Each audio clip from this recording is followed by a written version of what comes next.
byabaka makawedde mudda uliriza bulungi kuvanga 15 Januari olwalero tuli mu gwa kutaano tavanga yo kulaga nsi obululu bwonna bwe yawa Museveni bwava mbitundu ki DR forms ziriwa twali mu campaign era campaign zalaga ensi yonna nti Museveni talina kitundu n'ekimu mu Uganda kyalina mu buwagizi byabaka mabyo wasoma wabijjawa sibamuloza tuli muzanyo mwe bafala banna Uganda mujjukire byonna Museveni byali mu bakola abibakola tannabakulayira babamenyedde amayumba gammwe bizinesi zammwe bakyazimenya paka kati abaana bammwe bawambibwa buli lunaku bangi battiddwa abalala batematemu ebyo bijambiya babataddeko emisolo gya buli kika tannabakulayira kyokka ateekateeka kwerayiza ekyebuuzibwa kiki ekiddako wanono we tubakungira bannayuganda bannaffe oba wabitegedde oba tonnabitegeera tegeeza munno tambuza video naye ategeere kaseera kakubanja buwanguzi bwaffe kaseera kakubanja ggwanga lyaffe bolengera nga waliwo bannayuganda banna basituse nawe wenyigiremu nani violentiri tetuli bamenyi b'amateeka ate ekirungi n'ensi yonna etunuulidde Uganda internet kweri amagye ne poliisi bali ku saidi yaffe nabo baagala nkyukakyuka ate byatandise nadda kati olinda kyotambuza ensonga zabirabakama ne DRS form dobiranze abaana balemeddeko bagamba nti tebaganye ebakkiriza defeat naye baagala defeat bagikirize nga mutaddewo proof baagala DR forms tubadde tubagamba era kati press conferences zonna zitubaddeko twabagamba nti wewawa tetwagenda mu kooti naye twagala obujulizi bwaffe tubulage ensi n'abantu bategeere kyetwogerako bwe tugamba nti President Kyagulanyi ye mulonde ye mutuufu abantu twagala bategeere butya byabakama n'abantu be bwe bafutyanka obuwanguzi bwabwe kitya kivola twabagamba ti DR forms ffe tulina nyingi nnyo in our custody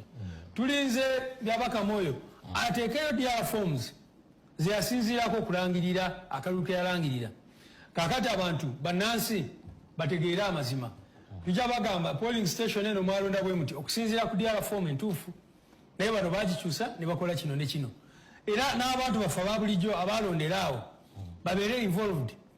batubuulire amazima emityana ku polling station bweti ne bweti mwalondaani kubanga baavayo ne bagamba 72% naye 72% nga terina backing etteeka liragira akakiiko k'ebyokulonda nti bw'omuba mugenda ku announcing results olina okulaba nga presidential candidates bonna n'ebibiina ebyetabye mu kalulu balina copies za DR forms zonna ze mugenda kusinziirako okulangirira akalulu ne bwetwogerera tugenda kweza emyezi 2 tetuzifunangako kiraba era twabawandikira bakakiiko ne tubagamba twagala mutuwe copies etteeka ligamba nti buli polling station bwe mala kulonda bwe muti eyo DR form balina gisa balina gitimba abantu bwe balaba abantu ba bulijjo. That is what the Presidential Elections Act says. Etteeka libalagira okutimba eyo DR form buli omu n'abeera nga asobola ogiraba buli omu n'agikuba ekifaananyi buli omu n'akola ki naye tebakikola kubanga babagezaako okukola ki kubba akalulu. So ebyo byonna kyobola tubadde tubagamba ebbanga lyonna nga tudimandinga nti twagala kulaba DR forms ze mwasinziirako twagala kulaba tally sheets ze mwasinziirako bannayuganda tusobole okubalaga amazima g'ebyo ebyagenda mu maaso. Ebyo byonna mu bibanja naye nammwe nga temwajjayo certificate ng'okulangirira kuwedde anti kubanga yali yakifere certificate yali yakifere ekisooka nakugambye nti certificate erina okubeera backed by DR forms erina okubeera backed by tally sheets. Etteeka ligamba nti abantu bamala okulonda ku polling stations results zino zigende ku subcounty era abantu baddembe kuzigoberera ku subcounty ne bavaawo ne bagenda nazo ku district tally center bwe zituukaawo buli returning officer ng'amaze okuzibala alina okukuba ebifaananyi n'azisikaninga n'akwata ne tally sheet gyasinziireko okubala oba okugata oba obululu n'azitusindikira so that abantu betusindika ku tally center eya national balina okubeerayo ng'ebifaananyi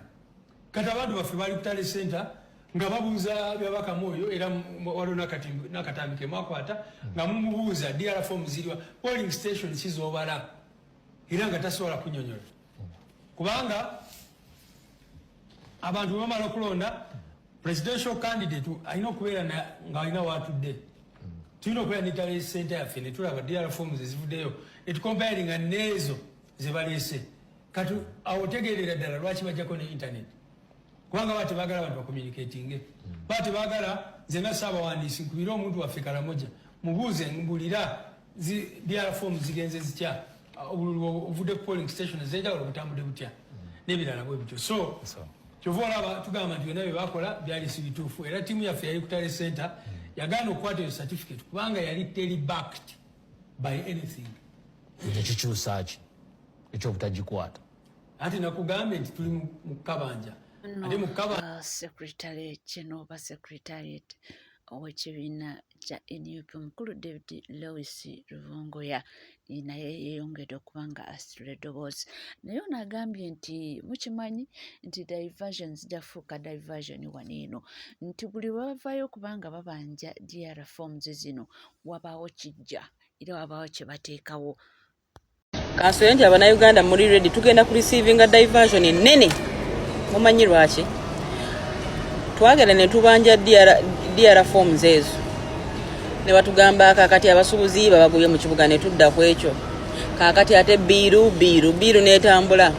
tuba tulyawo mbu ate okero ate okero bamuzunza ate birthday y'omwami birthday y'omusajja kati biweddeyo tudde ku mulamwa twagala kumanya result twenda kumanya result byabakama wazijjawa obadde weekwese ngoloza abantu bakuvaako tukomyewo mu party tutwagala DR forms we baziyita twenda kumana leeta bye walangirira ebituufu kubanga ka video gye kali ng'osoma results n'okololera mu results za munno waki wali okolola mu results za munno twagala kumanya ebituufu kati kyemmanyi muli emwetegeka mufulumye mulambo gwani okuba nti kati muzikiza bino kubanga tukomye tubadde tubalinze bigweyo bidiversion byammwe tudde ku mulamwa ayuoke tusimbudde kawo mukubanga tubanja DR forms onagambye nti Muzeidi wayita President Yoweri Kaguta Museveni nti musajja muzibu nnyo era agambye nti walina ekintu omusajja kye yamastalinga nti abantu kyemutanategeera era yaturifarinze n'agamba nti ebintu bino omukulu Tamale Mirundi senior yali yabyogerako era yabiwandiikako mu katabo kino nabyogedde kusinziira ku ebbago lino libadde baleese lya sovereignty bill ate omusajja n'avaayo n'amala n'abyewakana nakakasiza President Museveni ya masteringa politics w'abanyampi omanyi Tamale Mirundi yawandiika katabo kano yayogeranga ekintu ekyo nenga abasinga tebakitegeera ne kati fa bafumiitiriza ekintu ekyo twakirowoozangamu kati ebbago lino erya sovereignty bill lyayongedde okukakasa Tamale Mirundi yali ayogera ku President Museveni ne politics w'abanyampi okuvaayo obulungi abanyampi ye muntu Tamale Mirundi yali ategeeza nti ye muntu abeera superior nga mwina we muli n'abaako ensobi gy'akola kati yakyogereranga ku lujjuliro nti we mwabeeranga ku lujjuliro taata n'ayisa omukka omukyamu singa wabeera waguwulidde taata akikyusa nti omu ku baana yakikoze ate olw'okuba superior tosobola kwewakana n'ogamba sinze taata yeggwe kubanga abajja kugoba ewaka ate ekirala n'emmere abagenda gigoba kati oba weetaaga okugirya kati olw'okuba superior naawe okimira bumizi n'okikola ki n'okitwala n'abye President Museveni ng'abuuka mu sovereignty bill eno nengamba ekyo kino Tamale Mirundi kye yali ayogerako luli inti ye kennyini ya confessions nti ye yatandika ekintu kino era n'atula ne cabinet baleete ebbago lino batwale balyogereko era ne balitwala mu parliament yalitwalayo General David Muhoozi State Minister wa Internal Affairs ng'ennaku z'omwezi 15 eponalite bowling floor ya parliament era ne batandika okuliwulira wabula we lya backfirings okuva mu bantu ab'enjawulo all corners of Uganda twalabyeko ku Governor Bank of Uganda ng'alyogerako akuba kkube abantu Ssekinnoomu bali kuba twalabe ku Bwakabaka bwa Buganda nga bukiikiridde Obwakabaka obulala bwonna nga nabyo bukuba ku mutwe ne tulabako ku civil society organizations NGOs n'abantu abalwanira eddembe n'ebirala byonna nga bakuba ne tulaba ku political parties ez'enjawulo naddala b'opposition n'ab'NRM bennyini nga nabo bakuba President Museveni we yarabye nga kisparkinze nnyo of course ebbago lino lyabadde ebimu ku byasinze okunyiiza abantu kwe kuregulatinga ssente eziyingira wano kyokka nga tukimanyi nti Uganda ekyakula teyeetaga kuregulatinga ssente naddala ng'ezikendeeza eziyingira wano ate nga wabaddewo n'amateeka agakola ku ekyo emabega omunayuganda yenna okubeera ng'olufuluma Uganda afuuka mugwira kino nakyo kyabadde kirabisa ebibiina by'obufuzi amaddiini abantu ba bulijjo civil society organizations by investors n'abalala batransactinga ssente ezo ezitaliiko limit okusobola okuteeka waneeno enkulaakulana amazima bw'ovaayo ebyo byonna n'obiregulate nga sinakindi kubijjawo n'oteekawo ne penalties ennyingi ng'omuntu yenna associatinga n'omuntu atali mu Uganda abeera associatinga na mugwira n'omutuuma na foreign agent kiba kitegeeza nti amazima obeera tokirowoozezza bulungi omuganda kyekiri kye yaggamba nti buyinza okubeera nga ssebusiru bwa njoka nti enjoka ekulya muli munda mbw'eri ekkute naye nga yerabidde nti bw'onaafa naye egenda kufa sente eziva mu remittance oba eziva mu bannayuganda abali diaspora ne zijja e Uganda wano nnyingi nnyo nti omwaka zikola trillion 10 mu za America ze billion dollars 2.5 ezo zennyini zenkanankana ne sente eziva mu mmwanyi gye tutunze ebweru era bw'ogatta sente zo kumpi zikola half ya GDP eya Uganda kati ne president wabanga naye yennyini bw'ali nnyonyonyi n'afuluma Uganda aba afuuse mugwira then kachitegeeza nti wabadde waliwo ebikyamu tebalowooza bulungi nga baleeta ebbagolero President Museveni yali initiating eyeeyogeredde ye kennyini n'omumwago nga kyenkakasa nti n'ezo clauses yagambye bajje mbaddemu bazitunuulire ye yazibawa sakyakomezaawo backfire n'akyeyambula n'agamba bwe bateesa sibimanyi cabinet eyina ebintu bye yagala okukukusa they are smuggling some clauses baziteekemu nga sizimanyi nze ekyange kye nabagamba kyali kya protectinga bwetengereze bwa Uganda nga tebuli mu interference yonna yabagwira mu byobufuzi mu mbeera za bulijjo mu mbeera z'ebyenfuna ne diplomatic issues oba ensonga z'ensi wakati w'amawanga nga tukola decision zaffe nga tebiriimu ebyo naye ebyo bye muteesa okutandika okukendeeza ssente ezijja mu maddiini ssente eza foreign investments n'ebirala ebifaanana ng'ebyo nze sibimanyiiko guno no sigwe mundi ogusose president okweyambula ekintu ye kennyini kyasooka okukonfensinga nti ye yakireeta nga ki backfirinze mujjukira omwaka gwa 2019 waliwo kye tuyita sugar bill eyo yali baali bagireeta 2016 ne 2019 yagigoba n'agyesamba kasa yafuna criticism okuva mu public n'akyesamba mujjukira appropriation bill yali ya 2024 nayo yagyesamba kasa ya backfiring nja bibanyonyola mu video eziddako n'agyesamba mujjukira ebbaga erikyasinza okubeera erimu ku lyasinga okusparkinga criticism mu bantu lyali lya income tax amendment bill lyali lya 2016 president parliament bwe yayagala okuyisa byo bagijjeko omusolo ku musaala ababaka gwe bafuna kino kyasparkinga abantu bangi nga bagamba olaba ffe abantu ababulijjo n'omuntu afuna emitwalo kumpi ndooza gyalinga 28 agibwako income tax kati ate olwo mmwe abafuna ssente empitirivu ennyo omwezi kumpi miliyoni 5 musaala nga togasseeko birala byonna namwe muteekeddwa kino kasa kyagira ennyo abantu president n'akyesa managa bino mbivuddeko nabadde neetegereza ebintu bino byonna nenzijukira Tamale Mirundi omugenzi senior bwe yayogera ku politics of the Banyampi nenkiraba nga kitandise okuvaayo it is resurfacing neŋŋamba kino kye bayita politics of Banyampi nenkitegeera nentandika okwetegereza obulungi tuvudde waliwo story gye nalabye olunaku lwa yesterday ng'omuvubuka anyumya engeri gye baba bakwatamu ne Lucky Choice ate era n'engeri full figure gye balumbamu o Central Police Station. Bwe twava mu safe house ne batuleeta entebe ku CPS waliwo ekintu ekyanumenya nnyo n'entya. Bwe twatuuka bwe tuti twajja ne Lucky Choice full figure yatuukirawo mangu ku CPS. Imagine CPS enamba etwala district sika police post. Full figure yajja n'atumisa Lucky Choice. Ninga ekigendererwa kyamutumisa kyaki kumuvuma kumuwebula wakati mu basirikale abalina ne baaji ku mikono ey'eggwanga abalina baaji ng'eri ku mukono guno nga avumira Lucky Choice n'amweyambulira n'omweyambulira nga bw'amugamba yange wali ogirabyeko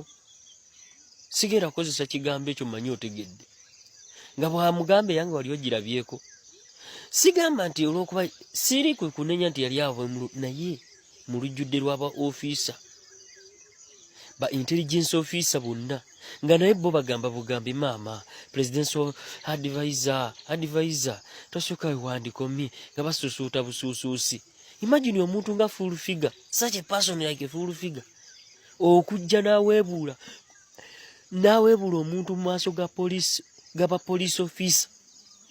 yeba CPS ki CPS etwala district yonna gwe nojja n'ono nayo omusibe omuwemule n'okole fujjo naye nga nabo kyabika kyali kibaluma omukazi oyo bakolerako efujjo naye nga tebalina kyakola nti munene advisor naye nga fulufiga kyamazima. Nga tweyongerayo mu mawulire ag'enjawulo ono agambye nti ssaawa yonna nti pulezidenti omulonde era yawangula akalulu. Akomekeza akagamba nti wadde nga byabakamu ebintu results yazikola upside down. Ssaawa yonna president, the legitimate president, His Excellency Robert Kyagulanyi ayalondebwa bannayuganda n'ebitundu 7.2 ku buli 100. Weewaawo byabakama yagenda n'agira bw'ati n'abiwa omusajja atagala nabyo mumuwulira bw'atagala n'ebitundu 7.2 ku buli 100 ng'aleeta n'ebiteekateeka simanyi sovereignty bill ate bw'abigira n'abi-withdrawing nga kimwokya. Nannyini buwanguzi ssaawa yonna akomawo era tugenda mwaniriza mu bitiibwa ebyakabye ennyo. So mu kiseera ekituufu tujja kutegeeza eggwanga abalwanyi mwenna mubeera alert. Thank you. Tweyongereyo mu mawulire ag'enjawulo tugendeko mu nsonga z'abajjamwima. Muwala avuddeyo n'agamba nti kankozesa Oluganda kubanga we naakozesa Oluzungu abamu ku mmwe temujja bitegeera. Alina by'annyonnyola. I want you guys to listen to me carefully. Kuanga manyina mo listening capacity amwe teberawo sometimes. Muwuliriza ne, as I usually say, matugabera kukabina. Listen to me. All these things do not have anything to do with age. To have common sense does not have anything to do with age, how old you are, and no. But it's like your thinking capacity, your reasoning capacity. Every single thing matters in this case, right? Let me not even take this thing far, but the thing that I did, I sat down and analyzed the whole situation. Kamixingemo Luganda kuanga manyema abasinga temutegera Luzungu. Mutategera Luzungu, like muja getting things out of proportion and mutandika okubitambuza, and honestly I don't really care about that. So listen, when I analyzed this thing, then every single thing that's going on social media right now, whoa, it's too much, this and this. One thing that you guys, you don't know that because you cannot see my heart, and I don't blame you guys, right? But me, I love my sister. I stand with my sister, and I know for a fact that I've been there for my sister in every single thing. She deserves justice, and justice will be served, whether we like it or not. Whether we speak or not, whether we do, justice will still be served. But Kambagambe, one thing. Every single person that's coming out, and I'm going to be honest with you guys, every single one of you guys coming out right now, Kambagambe, speaking, oh, your sister, she needs justice. Let me tell you guys are calling us hypocrites. You guys are saying we're evil. You guys are saying we're wicked. But do you know what one thing you guys are? Yeah, and if this thing hurts you, it means the shoe fits. Do you know what you guys are, right? I don't even want to point or call you guys names because it's not about that at all. But my sister's story has been out there on YouTube, right? And I remember when we had an altercation with Nana, we had a misunderstanding. And then what Nana did, and right now Nana, you're talking, and I know that this thing is literally benefiting you because I know for a fact that you always want to beef with me. You always wanted. It hurts you so much. I can see it in your face when you're talking, right? Because when my sister came out with her story and you were literally abusing all of us, right? You took her story, you were laughing about it. You were the same person sitting on live, sharing her recordings. Instead of spreading awareness, where were all the voices? Where was all the pressure? Where was all the judgment? Where was everything? You guys sat and laughed about it. Nebaka kwata mulaba chovolaba mwena mukola kubanga wekumidde ku NCK TV teweerabira kubanga subscribing, ringing that notification bell, sharing, liking, ebisigadde tujja kubanga tukomawo nabyo tova.